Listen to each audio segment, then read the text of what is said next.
Bueno, chicos, muy buenas tardes tengan todos ustedes. El día de hoy, pues vamos a ver cuál es el sonido, el equipo electroacústico, cálculo, elección y la instalación de este mismo. Número uno, pues vamos a entender tres conceptos fundamentales, que son la acústica arquitectónica, el acondicionamiento acústico y el aislamiento acústico. ¿Qué es la acústica arquitectónica? Bueno, vamos a definir a la acústica arquitectónica como la parte de la acústica que trata lo relacionado con los sonidos en la construcción y en su entorno. Vamos a entender entonces que en este escenario vamos a entender tanto la parte de construcción que debemos de tener para tener un buen elemento acústico y también qué materiales voy a ocupar para tener un buen aislamiento acústico.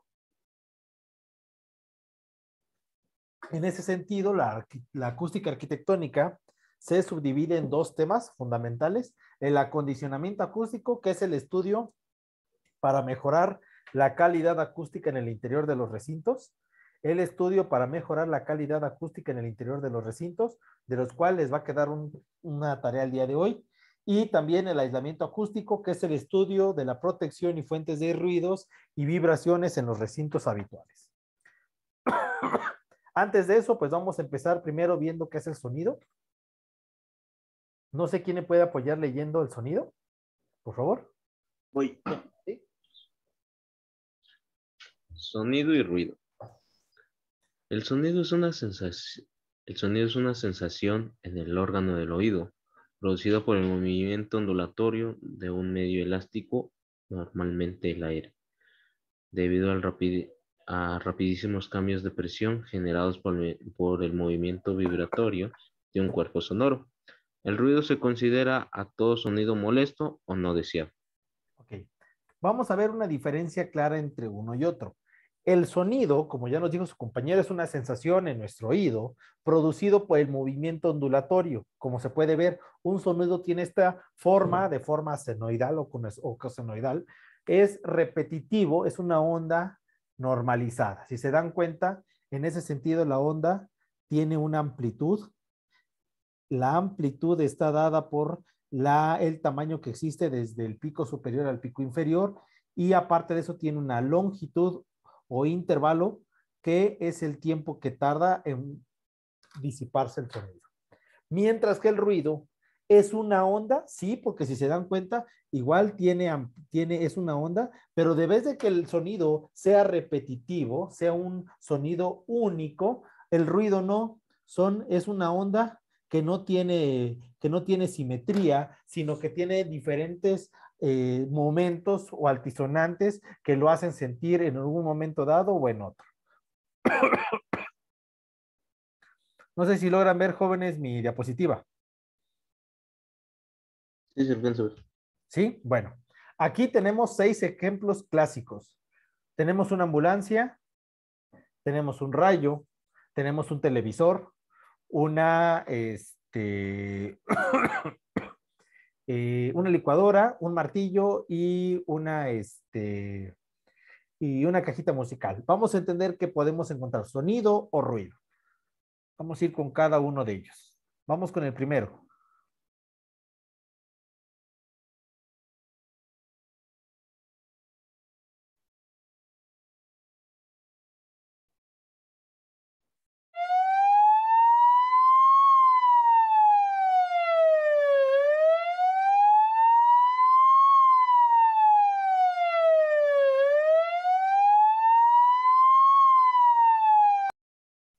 Después de que ya escuchamos un poquito entre lo que es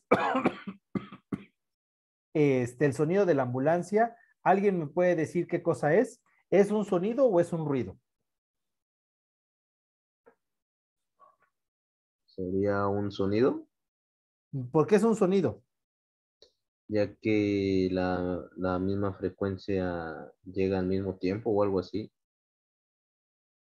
Para ti fue un sonido porque se repitió. ¿Alguien más que tenga otro punto de vista? Yo digo que es ruido porque es molesto. Es ruido porque es molesto. ¿Alguien más que quiera completar con algún otro comentario? Ya tenemos un sonido y un ¿Sería ruido. por su alta frecuencia? Podría ser un ruido por la alta frecuencia que puede tener. Bueno, vamos a probar con ruido. También, si se dieron cuenta, hubo un momento que hacía muy alta la amplitud y muy baja la amplitud también. ¿Sale? Vamos con el ejemplo número 2.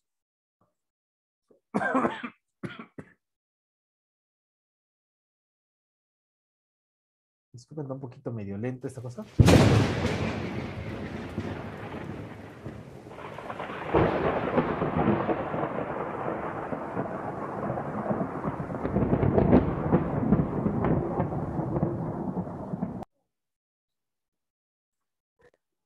Ay.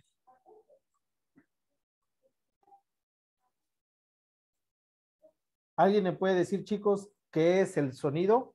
¿Qué escuchamos? ¿Un sonido o un ruido? Creo que es todo ruido es sonido, profe, creo.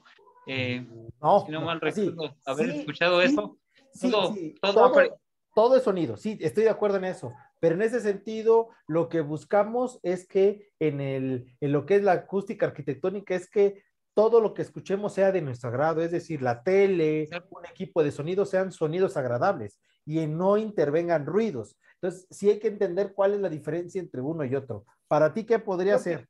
Mande. creo que eso depende también de la persona, ¿no? El diferenciar el ruido con el sonido del ruido prácticamente. Hay quienes creo que sí les agrada mucho un sonido de sirena, de ambulancia. A mí me gusta mucho cómo suenan los rayos. Podría ser Sí, sí y no. que es un ruido. Sí, no, porque voy a regresar a la diapositiva. A ver, ahí está la diapositiva y creo que lo logran ver. ¿Sí lo logran ver todos jóvenes? Ah, Sí. seguimos en la tablita. ¿No lo logran ver? Donde están toda la ambulancia, el A rayo, ver, la lluvia, ¿logran ver Ujú. jóvenes la diapositiva? Ahora ya. Ambas son ondas, porque eso es lo que tú decías. Un sonido y un ruido son ondas, sí. Son onda y onda. La diferencia es que un sonido tiene un sonido fiel, tiene una calidad. La onda tiene una calidad, mira. Mientras que en el ruido no, es altisonante, no tiene un orden exacto para cumplir con las características de un sonido agradable. Entonces, para ti, me dices que el rayo podría ser, es un sonido más que un ruido. ¿Alguien más? Yo digo que es un ruido. Es un ruido. Ok, Elmar. ¿Alguien más? Es un Estoy ruido de acuerdo a que es un ruido. Ok, es un ruido. Van dos ruidos, vamos a ver. La televisión, jóvenes, voy a darle play.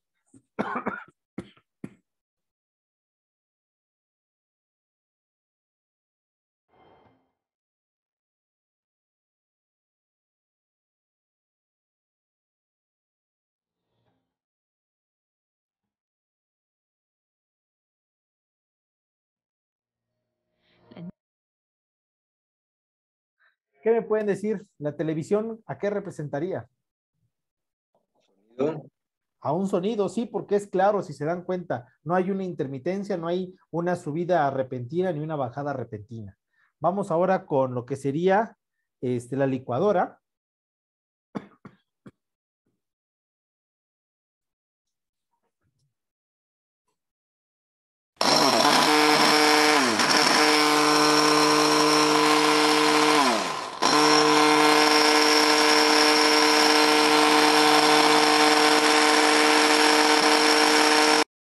Bueno, más que licuadora, una batidora. ¿Alguien me puede decir, jóvenes, cómo entraría esta parte? ¿Sonido o ruido?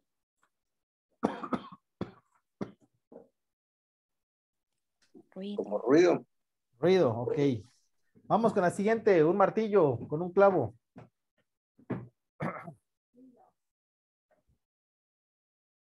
Este mundo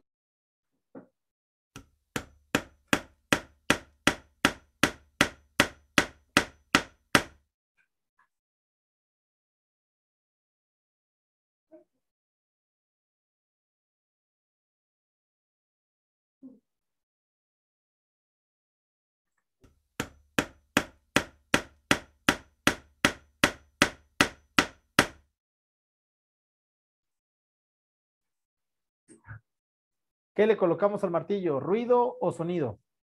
Sonido.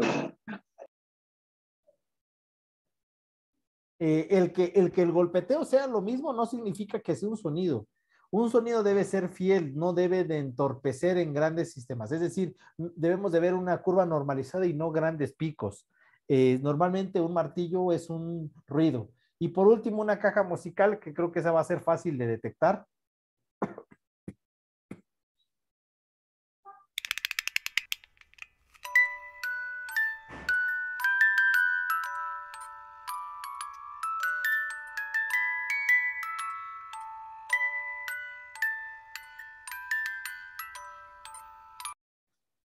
Como lo vemos a ver claro, esa sí representaría un sonido.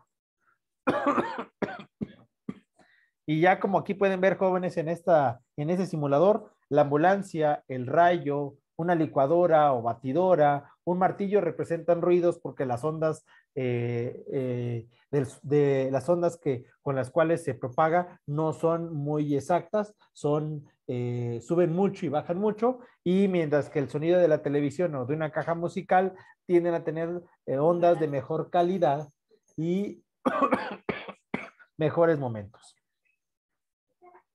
No sé si tengan alguna duda o alguna pregunta hasta acá.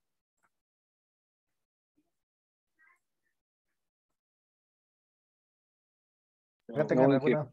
¿No? no. Bueno, vamos con el siguiente. Valentín, no sé si nos puedes ayudar con efecto as.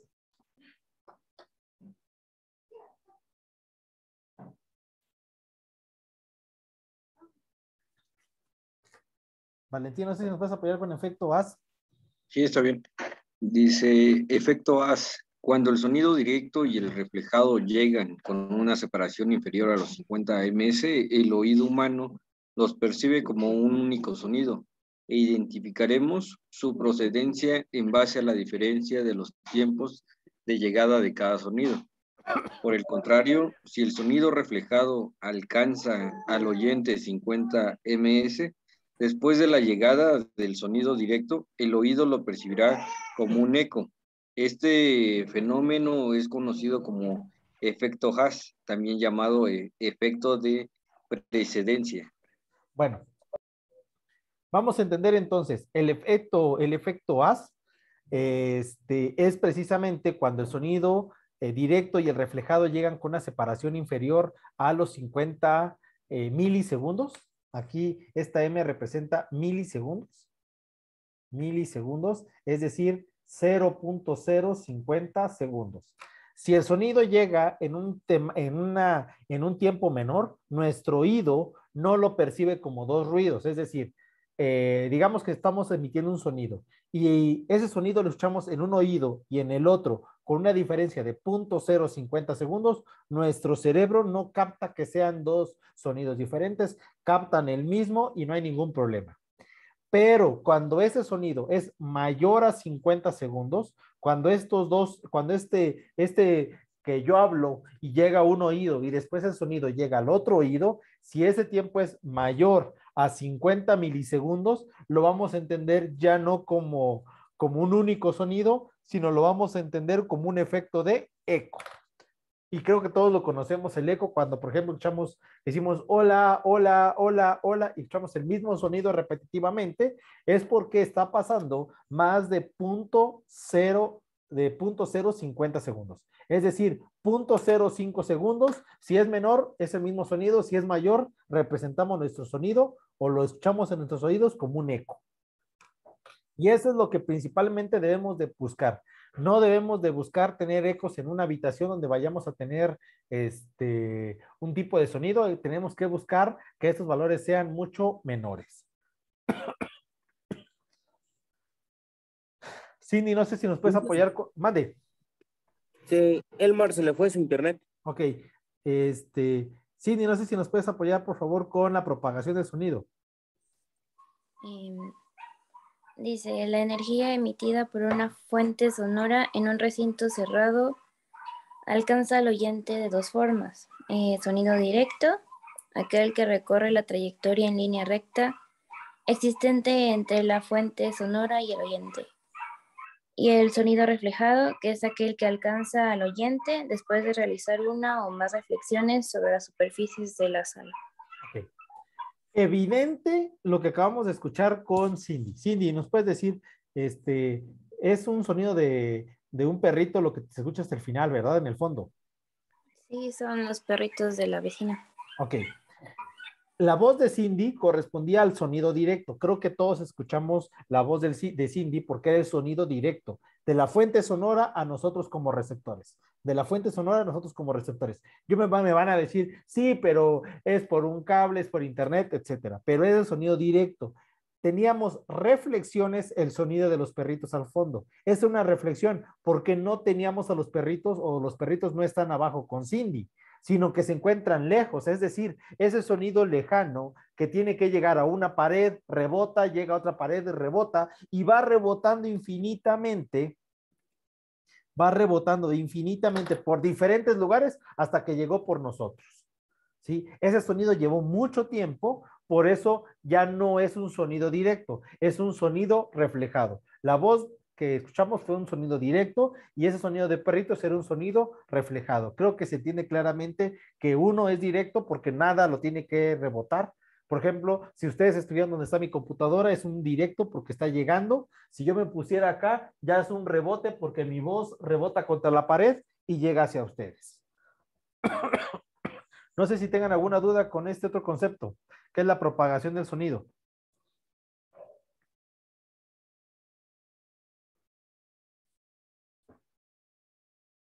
Chicos, ¿alguna duda?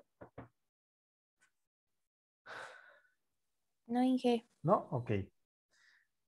Ya casi vamos terminando con esta parte teórica. Choc, no sé si nos puedes apoyar con tiempo de reverberación. Inge, tiempo de reverberación. Con el fin de poder medir y evaluar la reverberación de una sala, se define el tiempo de reverberación RT a una frecuencia dada, como el tiempo que transcurre desde que la fuente de ruido se detiene hasta que el nivel de presión sonora cae a 60 decibelios con respecto a su valor inicial.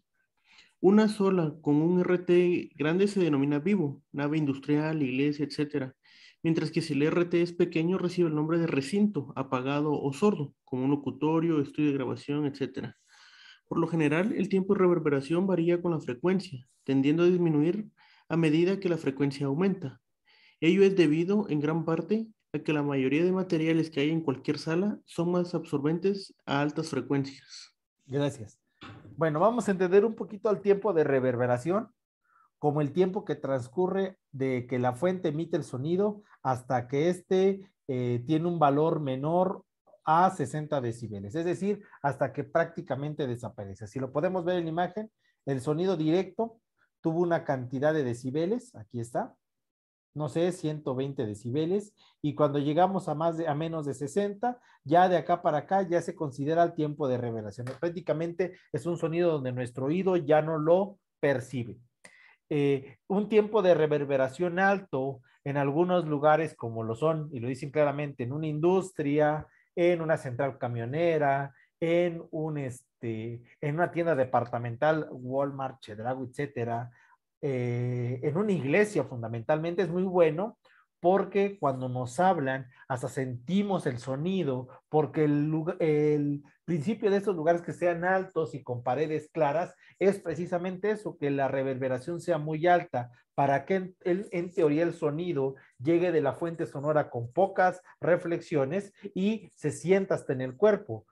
Eso en un salón también se busca, un tiempo de reverberación de un cierto nivel. Sin embargo, si estamos en un centro de grabación, por ejemplo, en una estación de radio, si incluso, por ejemplo, yo quisiera dar clases y que fuera de mejor calidad el sonido, yo buscaría tener un lugar más cerrado. A estos lugares yo busco un tiempo de reverberación mucho más pequeño para que esos sonidos, este tiempo de duración del sonido sea mucho más corto.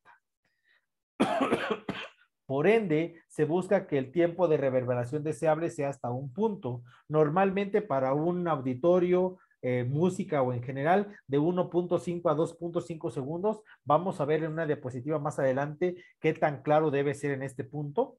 Cuando es menor cuando es entre un segundo, estamos hablando que el sonido es muy claro, de alto nivel, pero también tiene muy poco nivel de emisión. Por eso en los coches se busca que llegue hasta los 2.5 para que tenga también ese buffer, ese sonido de fondo de mucho más nivel.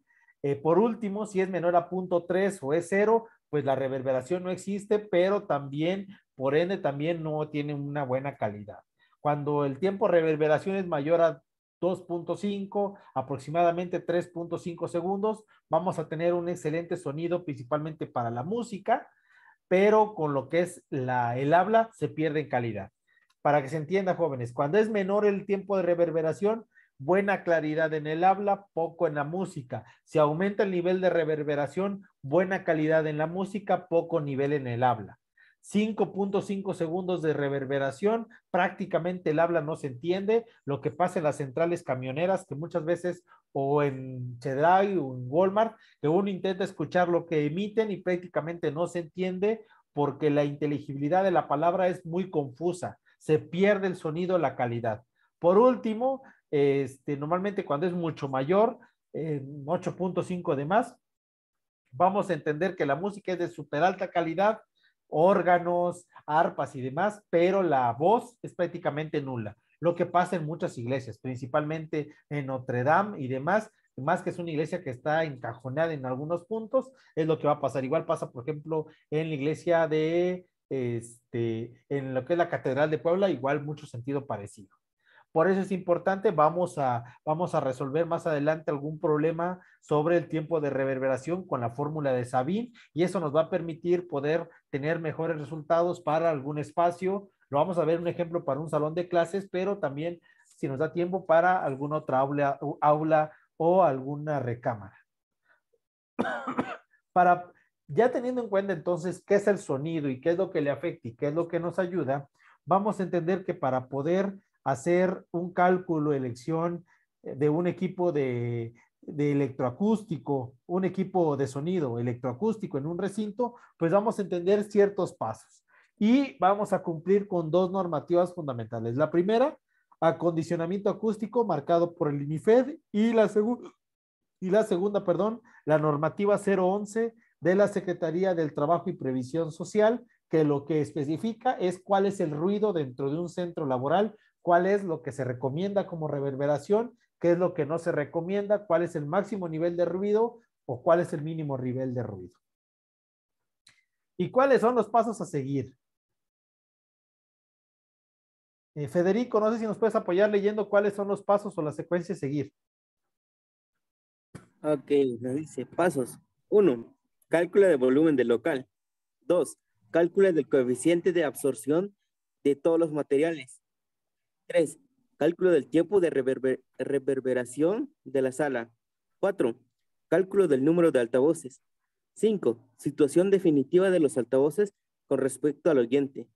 6. Cálculo de la potencia eléctrica del audio total, teniendo en cuenta el ruido ambiental y aplicando la norma vigente. 7. Elección del amplificador. 8. Elección de la potencia de cada uno de los altavoces. Gracias. Entonces, ya para el día de mañana, para la siguiente clase, vamos a hacer estos 8 puntos. Vamos a empezar desde el cálculo del volumen de un local hasta el punto número 8, que va a ser la elección de la potencia de cada uno de los altavoces.